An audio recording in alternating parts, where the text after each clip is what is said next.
y le doy la bienvenida a Gabriela Rigoni.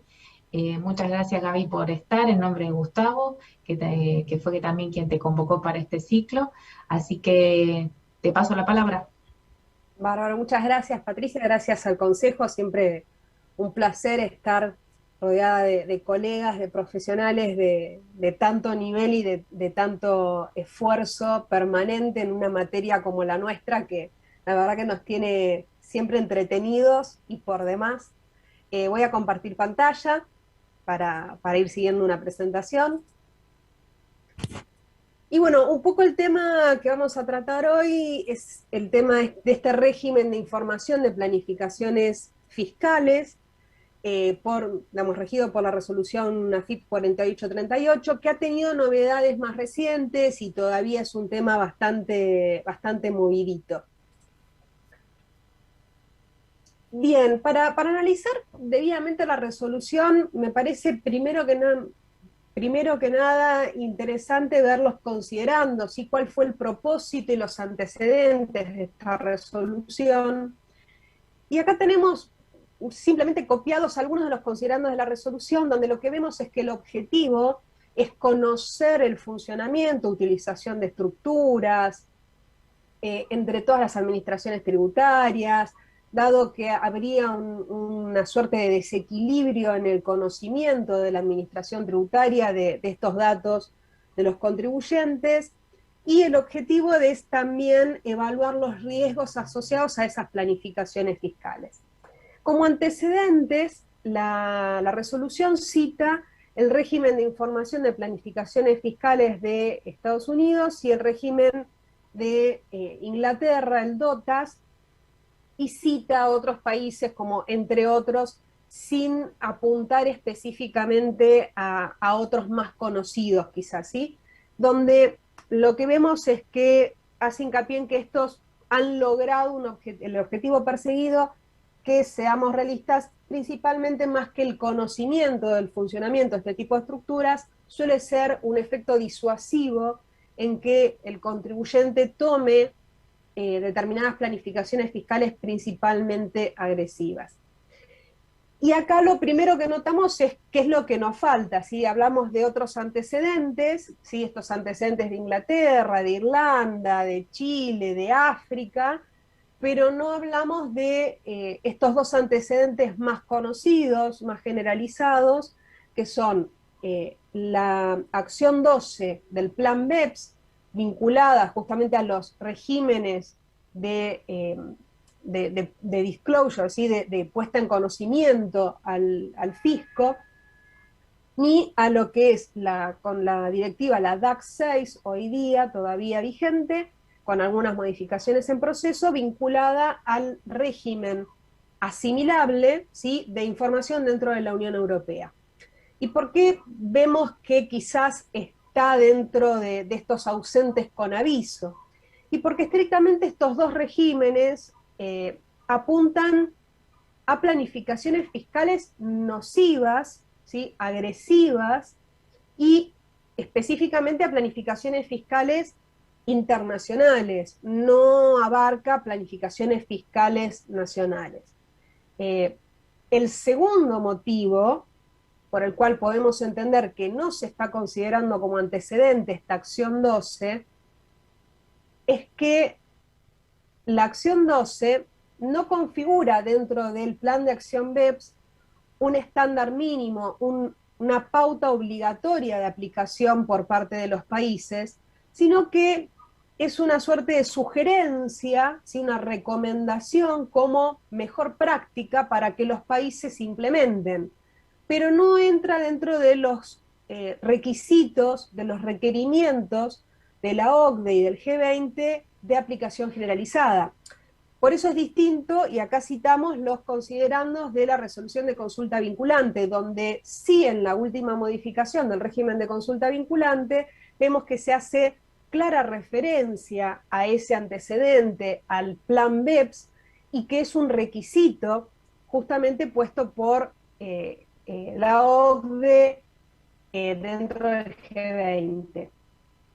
Acá si vamos a la página de OCDE, de hecho podemos ver cómo se van cumpliendo las pautas y de hecho incluso dentro del listado de pautas que deberían, digamos, de estos estándares mínimos que deberían cumplirse por todos los países, ni siquiera vemos citada esta acción 12, esta obligación de evidenciar, de declarar ante el organismo fiscal las planificaciones fiscales.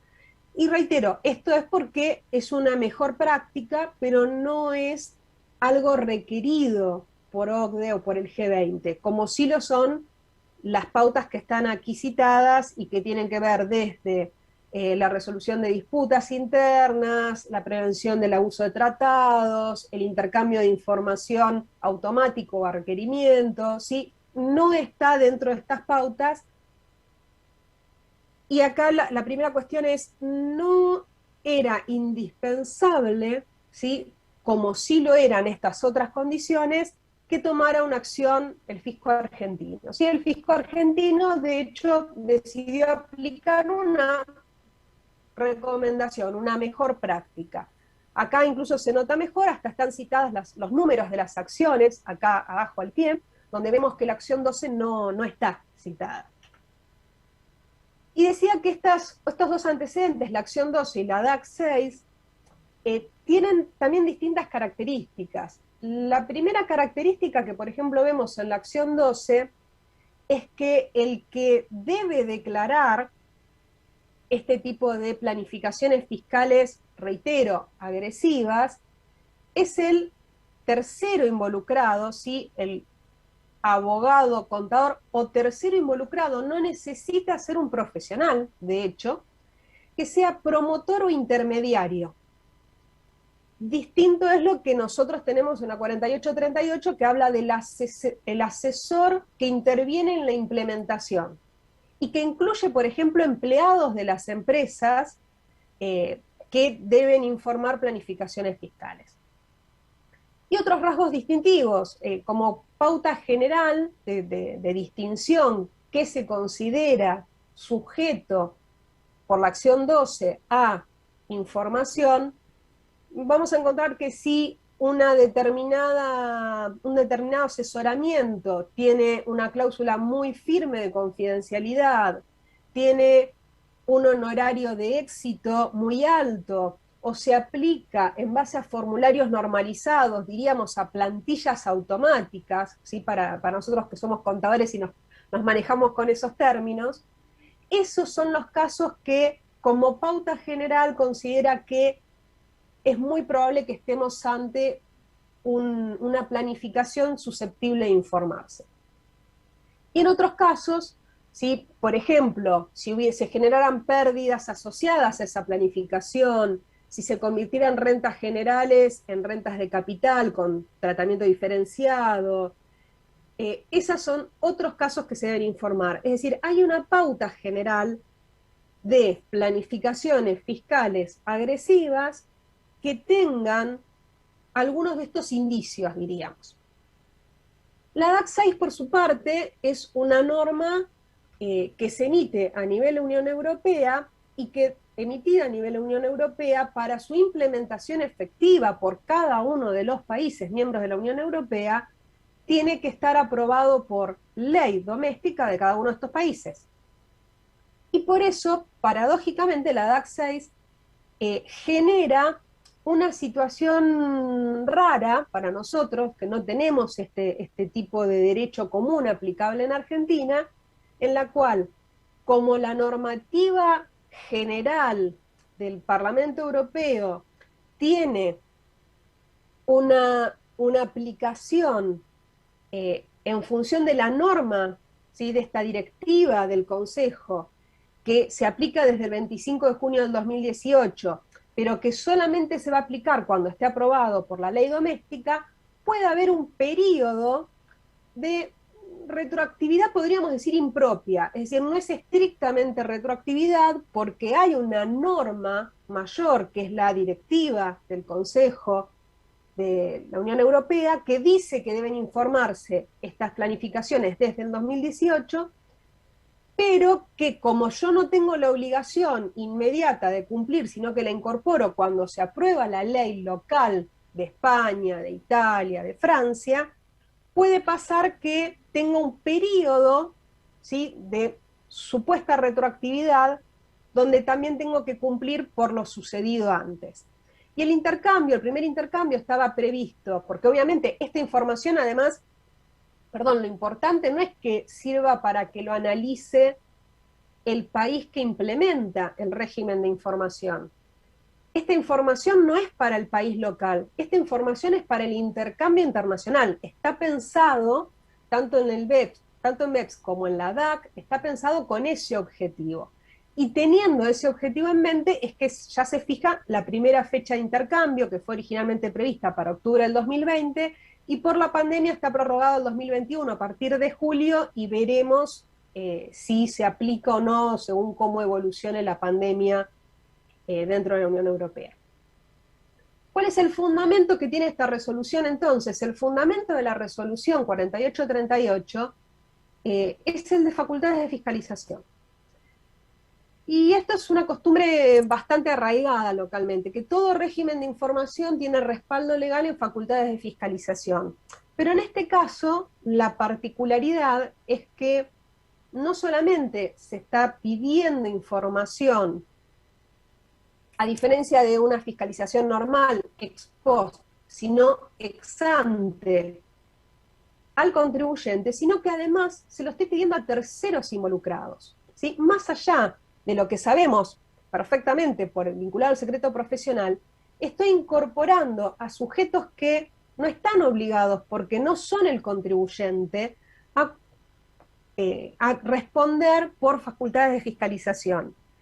En ese caso, tenemos esta complejidad que de hecho ayer ya empezó a trascender un fallo de la Federación de Colegios de Abogados, donde justamente se le otorga la medida cautelar, es una de las medidas cautelares otorgadas, y el principal argumento que también se presentó tanto en la presentación del Consejo nuestro como en otras presentaciones de otros consejos de ciencias económicas, el principal elemento es que no tiene respaldo legal.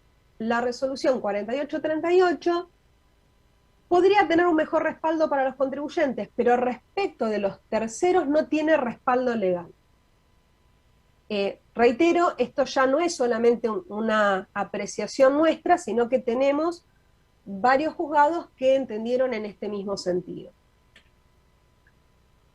¿Cuál es el alcance subjetivo? Entonces decía, los obligados a informar son tanto los contribuyentes cuando participen en una planificación fiscal, es decir, no son los sujetos que se beneficien de una planificación fiscal, sino que tengan algún tipo de participación. Puede ser que el sujeto beneficiado sea un sujeto de otro país, pero si participa en una planificación fiscal tiene que informar.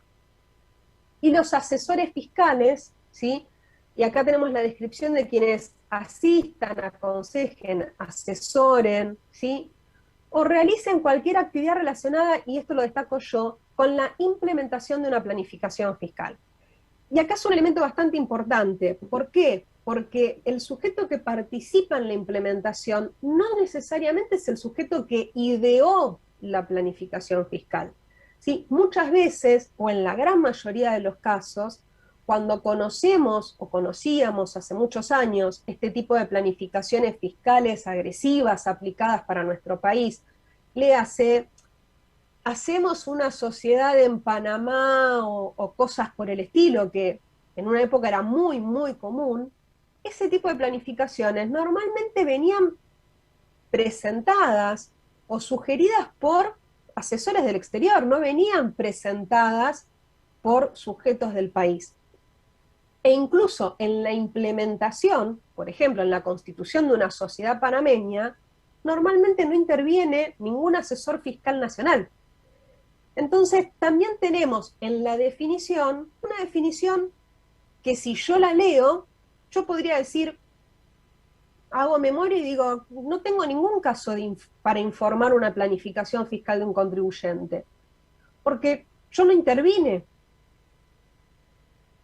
Dicho esto, vamos a seguir con cómo sigue la resolución. Me habla de los vinculados, asociados o conectados directa o indirectamente en la implementación. Siempre hace hincapié en la implementación de esa planificación fiscal.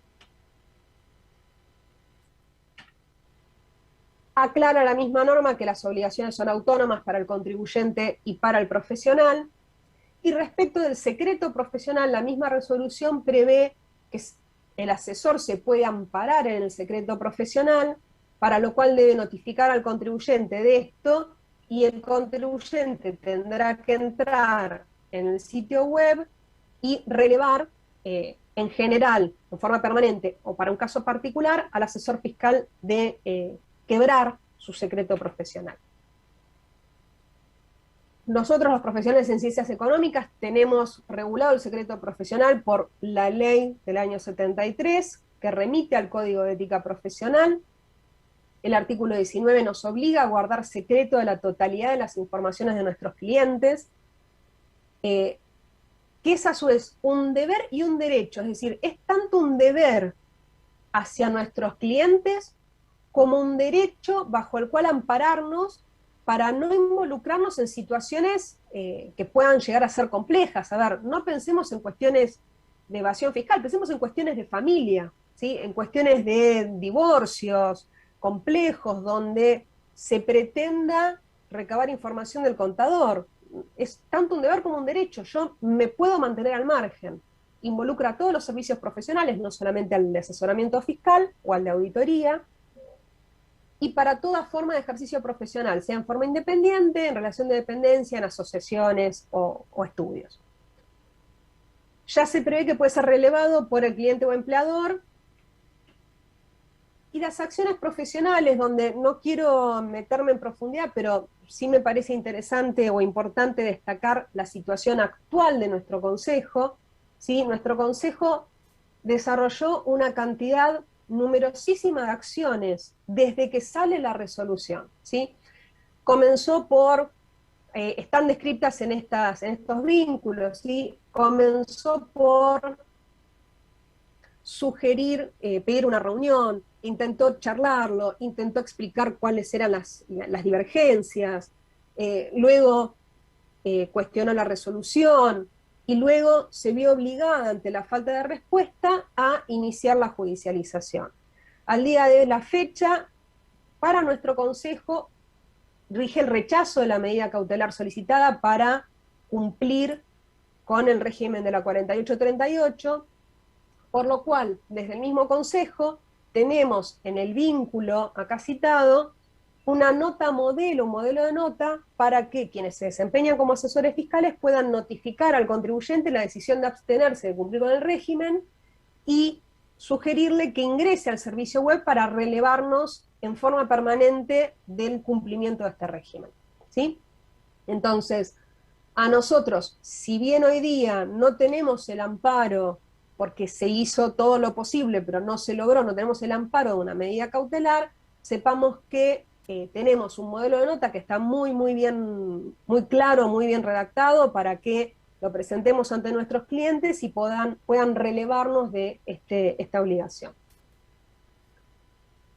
En lo que hace a la cuestión objetiva, entonces, vamos a qué se considera planificación fiscal. Y acá vamos a tener definiciones genéricas y luego vamos a bajar específicamente en determinados casos. Lo primero que me dice es que las planificaciones fiscales son tanto las nacionales como las internacionales, y reitero, va más allá de lo que es el objetivo general de una acción 12. Y para esto dice que existe una ventaja fiscal cuando exista cualquier tipo de beneficio, disminución de materia imponible, de los contribuyentes o de sujetos vinculados de manera directa o indirecta, ¿sí? No hace referencia a qué tipo de vinculación, podemos presumir que es la vinculación en los términos de la ley del impuesto a las ganancias, pero estrictamente no lo dice la resolución. Y dice que también se considera que hay ventaja fiscal si yo incumplo un régimen de información preexistente, es decir, si por ejemplo yo tenía que cumplir con precios de transferencia por operar con el exterior y no estaba cumpliendo, en ese caso se va a presumir que existe una ventaja fiscal y que debería cumplir con planificaciones fiscales. Lo cual es bastante poco feliz, porque si yo no estoy cumpliendo con precios de transferencia, difícilmente me ponga a cumplir con planificaciones fiscales y autoincriminarme diciendo que no cumplí con precios de transferencia. En los considerandos tenemos también un poco cuál es el objetivo, el alcance objetivo, es decir, cuando yo esté aprovechando el sistema tributario para minimizar la carga tributaria de los sujetos, es decir, la ventaja fiscal, es decir, tiene que haber un ahorro fiscal.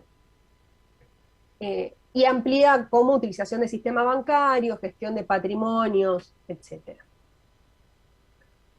Si yo cumplo con el alcance objetivo, tengo que informar. ¿Qué es lo que tengo que informar? Tengo que dar información exhaustiva en lenguaje claro y preciso, a efectos de describir en forma acabada la planificación fiscal y la manera en que resulta una ventaja fiscal o un beneficio en favor de las partes o de un tercero.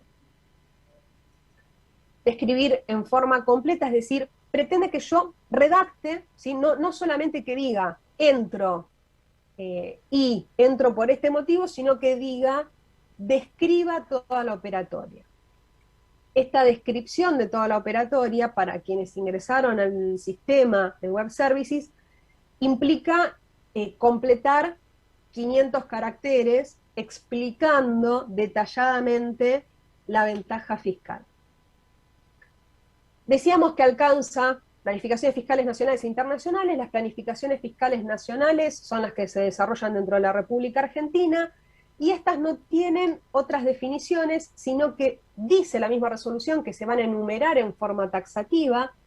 Esto se va a hacer en el micrositio de AFIP, y van a cumplir con la definición genérica, pero van a estar enumeradas. Esta enumeración no está subida a la fecha, de hecho, a la primera fecha de vencimiento, que fue en enero de 2021 por las planificaciones anteriores, la misma AFIP subió y mantiene vigente esta publicación, que dice que, más allá de que se deben informar, como todavía no está elaborado esa enumeración, no hay nada que cumplir. Es decir, si tenemos una planificación fiscal nacional, no hay nada que cumplir al día de la fecha.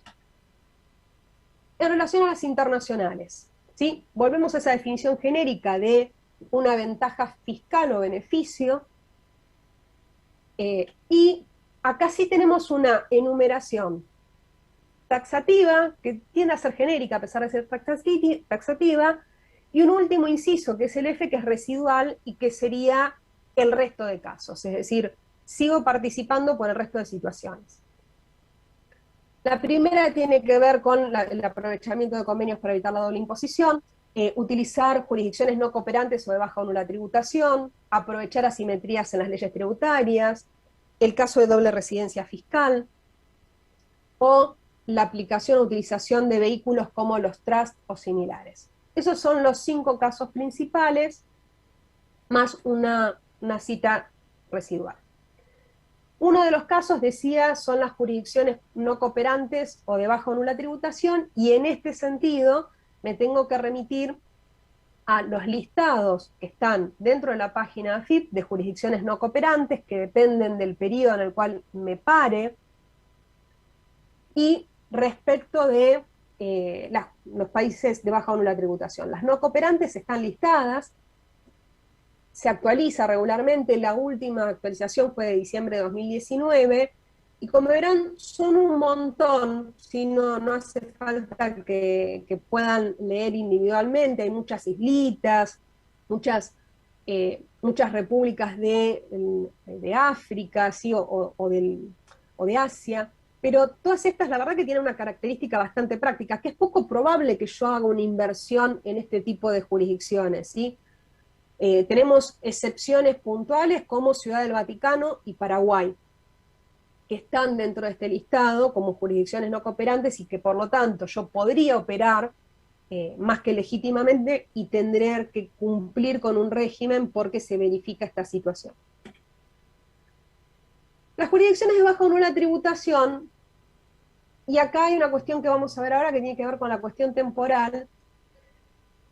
Al día de la fecha no hay un listado publicado, sí tenemos una definición genérica en la ley, que son aquellas jurisdicciones cuyos regímenes tributarios establezcan una tasa máxima a la renta societaria inferior al 15%. Entonces, la realidad es que yo tendría que fijarme de las jurisdicciones con las cuales yo opero, cuáles jurisdicciones cumplen con esta pauta. En términos prácticos, digamos que si yo veo, por ejemplo, las que históricamente lo fueron, como Panamá, BVI, cumplen con esta pauta. Si por más que no estén dentro de los cooperantes, son de baja o nula tributación.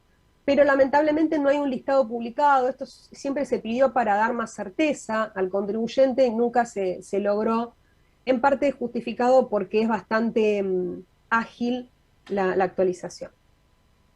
Tengo que cumplir a través de la página web, ¿sí? Y quiero destacar que no está previsto que yo presente sin movimientos, ¿sí? No está previsto que yo tenga que presentar sin movimientos. ¿Por qué? Porque no necesariamente yo cumplo con la pauta general de tener una planificación fiscal, la obtención de una ventaja fiscal en los términos citados. En el alcance temporal tengo otra cuestión a considerar. Esto aplica a partir de la publicación de la resolución, es decir, en octubre de 2020, con determinados plazos de cumplimiento, pero también tiene una aplicación retroactiva. Y acá yo decía respecto del tema de la DAC 6, que si bien la DAC 6 prevé una aplicación pseudo retroactiva, tiene la particularidad de que tiene un respaldo legal, que es la directiva de la Unión Europea. En este caso no tenemos una norma previa, por decir algo, una ley, como tuvimos, por ejemplo, cuando fue la ley del blanqueo, que fijó un régimen de información y dijo, voy a fijar un régimen de información, faculto a la FIP lo reglamentó 2 años después, pero me pidió la información de los 2 años anteriores. ¿Por qué? Porque tenía respaldo legal, dice llanamente. Acá me pide esta aplicación retroactiva y una retroactividad tanto por operaciones implementadas dentro de estas fechas de 2019 y 2020, como aquellas que incluso implementadas antes puede ser 50 años atrás, que subsisten las condiciones al 20 de octubre. Es decir, si yo hace 50 años, mi abuelo constituyó una sociedad en Paraguay, la heredé, y esa sociedad está operativa y está vigente y la tengo en mi patrimonio como contribuyente al 20 de octubre de 2020, yo me cabe esta suerte de presunción de que si hay una ventaja fiscal tendría que declararla. En caso de incumplimiento, rigen las sanciones generales con eventualmente el agravamiento de la ley. ¿Qué pasó más recientemente? Más recientemente tuvimos una serie de notificaciones o notas de AFIP que nos llegaron a todos los domicilios fiscales en un momento tranquilo para nosotros, como es el inicio del año fiscal, cuando empiezan a mandarnos datos para hacer las declaraciones juradas. Estas notas, lo que dicen básicamente, acá hay un ejemplo y hay 2 más a continuación, es que, por ejemplo, una empresa realizó operaciones con jurisdicciones no cooperantes o de baja o nula tributación, y que por lo tanto el contribuyente está comprendido en el supuesto del inciso B del artículo 4, que impone la obligación de informar, y acá me cita literalmente el inciso B. Respecto de esto, la primera cuestión a destacar es el cambio en cómo nos notifica AFIP, que ya lo venimos notando. ¿Sí? Esto no es una nota de invitación a una moratoria si tengo alguna deuda. Esto es una nota donde detecta algo y me avisa. Antes estas cosas, y digo antes, me refiero hasta 10 años atrás, por ejemplo, me acuerdo un control sistémico muy importante que había hecho AFIP. ¿AFIP qué hacía? Hacía el control sistémico, por ejemplo, operaciones en aduana, detectaba que había habido operaciones con paraísos fiscales, y me decía, encontré que hay operaciones con paraísos fiscales con este país, en tal fecha. Y me iniciaba un orden de intervención, me notificaba y me dejaba abierta la puerta que yo explique qué pasó, y si no, presente el precio de transferencia. Eso la verdad es que era algo mucho más sano para nosotros. ¿Por qué? Porque me identificaba la operación, digo para nosotros como contadores, ¿no? Asesores. Y si el contribuyente se olvidó porque pensó que era una operación tan chiquita que no valía la pena informarla, que no era relevante, ok, yo ya detecté cuál es el problema, le aviso al contribuyente, mira, tenés que presentar precio de transferencia, y resolvíamos esto fácilmente. En este caso fueron genéricas y no se aclaraban estas notificaciones. Entonces, ¿qué es lo que pasó? Nos obligó en estos casos a ir a revisar todas las operaciones, encontrar qué es lo que podía saltar, incluso las de baja o nula tributación, empezar a verificar jurisdicción por jurisdicción, si estoy dentro de los términos de baja o nula tributación, y una vez verificado, encontrar si, por ejemplo, emití precios de transferencia. Con dos pequeñas aclaraciones. La primera es que no tengo un umbral mínimo, es decir, cualquier operación, por más que sea de $1, si es una operación con una jurisdicción no cooperante o de baja o nula tributación, requiere que yo cumpla con el régimen de planificaciones fiscales. Y la segunda es que acá lo que vemos es algo que está como subyacente, que es una suerte de presunción de sospecha. Cuando la resolución lo que dice es que hay planificación fiscal, primero y principal si hay ventaja fiscal. Y yo, si le vendo a un país X, yo no sé si hay una ventaja fiscal, para mí no la hay. Me decía algún cliente, conseguí un cliente que me compre en el exterior y yo feliz le vendía valores mejores que los que vendo localmente. La verdad que no hay ningún tipo de ventaja fiscal para mí, desconozco si hay una ventaja fiscal para el sujeto del exterior. Yo te puedo mostrar que cargué en Argentina, entregué en la jurisdicción de baja o nula tributación, que puede ser, repito, perdón, o no cooperante, que puede ser Paraguay, puede ser una operación transfrontera de emisiones a Paraguay. No hace falta que pensemos en grandes operadores o montos significativos. Puede ser una operación muy pequeña y tener esta obligación. ¿Qué es lo que nos pasa en este caso? Lo que nos pasa es que las sanciones propias que vimos se acompañan de sanciones impropias. Entonces, recibimos noticias de que quienes no cumplieran con este régimen de información porque entendían que no tenían que cumplir, porque no había ventaja, porque no había una operación fraudulenta, para decirlo claramente, porque el monto era insignificante, o porque lisa y llanamente, digamos, no pensaban que esto tenía que cumplirse de alguna forma, les están notificando y tienen que entrar a cargar. Y yo suelo usar el ejemplo de, para quienes leyeron Alicia en el País de las Maravillas, del festejo del no cumpleaños. Es decir, yo no tengo la obligación de cargar sin movimientos, no tengo una planificación fiscal en los términos de la descripción de la norma, pero tengo que entrar y cargar y decir, hice esta operación con este país, pero no es una planificación fiscal porque no hay ningún tipo de ventaja hasta donde resulta de mi conocimiento. Y tengo que cargarlo en el sistema porque lo que deja trascender a FIP es que si yo no lo cumplo en el sistema, me va a aplicar otras sanciones impropias como me podría aplicar la suspensión del registro como importador. Entonces, la verdad es que una postura bastante poco sana. La FIP tranquilamente podría haber modificado su resolución, hacer una aclaración, decir esto tiene que cumplirse sin movimientos, incluso para decir no hay ventaja, ponerme un tilde, no obligarme a cubrir 500 caracteres diciendo no hay ventaja, no hay ventaja, no hay ventaja, no hay ventaja, o punto, punto, punto, punto, punto, como hacemos nosotros, porque no tengo más que decir, no sé si en Paraguay hay una ventaja. Yo le vendí al colega del otro lado de la frontera, nada más. Otros casos tuvieron que ver con, perdón, acá no está copiado y pegado, pero otros casos tuvieron que ver con personas físicas que tienen sociedades o inversiones canalizadas por vehículos en BVI o similares, ¿sí? También entraron dentro de esto, que lo más probable es que estén debidamente informadas y que sinceramente hoy día no tengo una ventaja fiscal. ¿Por qué? Porque hoy día yo las declaro por transparencia fiscal, las declaro en el impuesto sobre bienes personales pagando una alícuota superior, con lo cual ventaja no habría. Y si me consultan, yo originariamente viendo la resolución, a mis clientes no le dije que tenía que cumplir. Para mí está claro por resolución que no, sin embargo, estuvieron recibiendo esto y quizás en algún caso ameritara presentar igual. Otros casos fueron casos de doble residencia, donde lo mismo, no tengo un planteo, no tengo una presentación, una notificación de AFIP donde me cuestione y me diga que me considera residente fiscal argentino.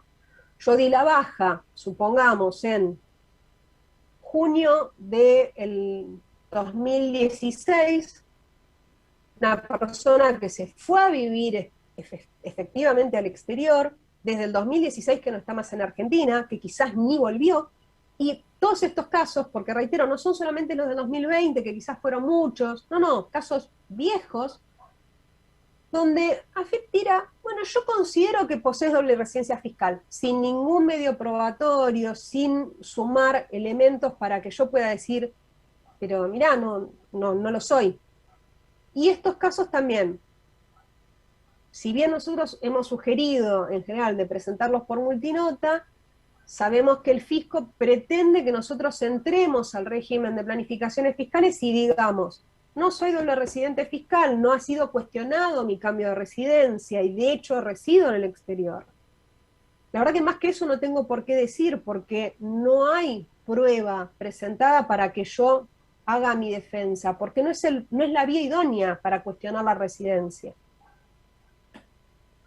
Lo mismo respecto de las constituciones de trust, también si detecta algún trust que puede estar declarado en el régimen de información propio de los trusts. Es decir, no estamos hablando, estas cosas hoy día no se ocultan, están todas a la vista, están todas presentadas.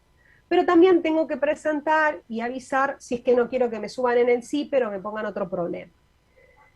Días atrás también trascendió una reunión, ¿sí?, de AFIP, de estas de lo que era el grupo enlace, en la cual explicó o informó que el régimen de planificaciones fiscales no se refiere solo a planificaciones fiscales, sino a todo lo que pueda tocar con estos incisos que recién citábamos, y que el contribuyente que haya recibido una comunicación tiene que presentar la declaración mediante el sistema web. No va a admitir la presentación de multinotas de aclaración. Entonces yo tengo que salir a festejar mi no cumpleaños. Es eso. Esto dice que quedó plasmado en el ABC de consultas frecuentes, y si vemos el ABC son 9 consultas. De las 9 consultas, 7 inician la pregunta diciendo ¿cuáles son los pasos a seguir para presentar una planificación fiscal en caso de haber sido notificado por AFIP? Y en todas la respuesta es la misma, que es esta, es decir, tiene que entrar y cargarlo. No dice en ningún momento que si yo no tengo una planificación fiscal tengo que entrar, cargar y decir no es una planificación fiscal. Pero este es el estado de situación más reciente. Obviamente el detalle tiene que ser bastante exhaustivo y sí aclara que mientras AFIP no resuelva respecto a la procedencia de cada caso particular, el hecho de entrar a festejar mi feliz no cumpleaños significará que AFIP no me va a sancionar en forma impropia. Como forma de conclusiones o de resumen de lo que veníamos tratando, porque ya estamos en horario, ¿sí? El régimen de información de la 4838 es mucho más amplio que la acción 12 de BEPS, abarca mucho más que una planificación fiscal agresiva, que es la que tiene objetivo de conocerse, intercambiarse con los fiscos de otros países. Tiene un alcance bastante difuso, ¿sí?, porque tiene definiciones genéricas, enumeraciones poco precisas, cláusulas residuales. La verdad que incluso originariamente cuando sale la resolución en octubre, muchos funcionarios del fisco en reuniones o explicaciones que tuvieron, exposiciones en distintas entidades profesionales, decían muy claramente, esperen porque vamos a subir en el micrositio y van a poder ver todo en detalle y van a entender que no les vamos a pedir que cumplan como planificación fiscal porque hubo venta y reemplazo, ¿sí? Bueno, hoy día no tenemos que cumplir venta y reemplazo porque sería algo nacional, pero tampoco hubo mayores definiciones. Si entran al micrositio está bastante vacío y sin embargo nos están exigiendo por intimación, por notificación a cumplirlo. Notificación que no tiene vencimiento porque no es una intimación. Tenemos multiplicación de responsables, no hay umbral cuantitativo en monto mínimo de la operación, no hay umbral de volitivo, digamos, de la intención de eludir impuesto. Afecta el secreto profesional y el deber de buena fe. Pensemos no solamente en el profesional independiente, muchos de nosotros que somos profesionales en relación de dependencia y tener que salir a denunciar a nuestro empleador. Es muy, digamos, es realmente muy loco que esto haya quedado con un respaldo único de resolución. no tiene respaldo legal. Las leyes me obligan a mí a guardar el secreto profesional, las leyes me obligan a mí a la buena fe con el empleador. Sin embargo, la resolución me obliga a salir a denunciarlo. Atribuye a intermediarios la obligación de informar por el incumplimiento del contribuyente de presentar regímenes de información. Situación que yo puedo desconocer. Yo puedo ser el asesor fiscal regular, y a ustedes les habrá pasado cuando fue el blanqueo, que muchos nos enteramos de otros activos que tenían nuestros clientes cuando salió el blanqueo, porque durante 10, 15, 20 años, el contribuyente, nuestro cliente, nos dijo, no tengo otra cosa. Y el día que salió el blanqueo nos enteramos que tenían un montón de patrimonio. Es decir, hay una suerte de sensación de que el contador es el instigador que arma todas estas estructuras. Y nosotros, la verdad que en muchos casos nos sentimos bastante tontos porque nos enteramos a último momento. El objetivo es disuasivo, ¿sí? Es obtener la información en forma temprana, y esta parte sí está bien. Esta parte está bien porque existen a nivel internacional situaciones en las cuales ha habido abusos extremos. Recordemos que Google arranca con toda la debacle en la crisis del 2008 porque pagaba una tasa efectiva de impuesto a la renta del 5%, una tasa que no paga un empleado en relación de dependencia, entonces, ni acá ni en el mundo. Entonces, realmente no está mal per se que haya un régimen de información. Podemos hablar de que hay acumulación de regímenes de información en Argentina, sí, la hay, que quizás no es claro el régimen de información tal como se implementó, que es demasiado amplio, y entonces la verdad que siendo tan amplio, al que deberían ir a buscar no lo van a encontrar. Y esto debería, obviamente, también disparar que el fisco intercambie esta información, pero esto no está previsto, porque no lo tiene previsto Argentina dentro de sus pautas. No tiene convenios para intercambiar esta información. Requiere la defensa gremial, como se ha hecho con el Consejo, y requiere la coordinación contribuyente profesionales, que hoy día el Consejo también nos invita a aplicar con esta nota que está subida como modelo para que utilicemos. Como conclusión general, lamentablemente, la primera cuestión es, estamos en una situación donde estamos naturalizando, ¿sí? Este tipo de situaciones. ¿Por qué? Porque no es nuevo. Nos pasa cada tanto que aparecen más regímenes de información, sin un respaldo claramente legal, donde cada vez se suman más obligaciones, donde nosotros como asesor fiscal nos encontramos en la situación difícil de decir, de ser el mensajero con el contribuyente y decirle, mira, hay otro régimen, lleva este otro tiempo, tengo que regular honorarios con vos, y nos encontramos en una situación en la cual somos el jamón del medio, pero en forma negativa, ¿sí? Estamos como mensajeros y nos tironean. El fisco que nos piensa que estamos realmente intentando ocultar cosas que no sabemos muchas veces, y por otro lado nos sobrecarga de información internamente. ¿Está mal el régimen? No, el régimen estaría bárbaro bien aplicado. Me parece que tenemos que crecer en estas cosas y esperemos que también estas conclusiones positivas en la judicialización hagan que realmente se crezca a futuro.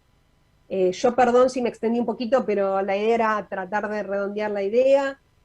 Muchísimas gracias nuevamente por todo y quedo a disposición para cualquier consulta.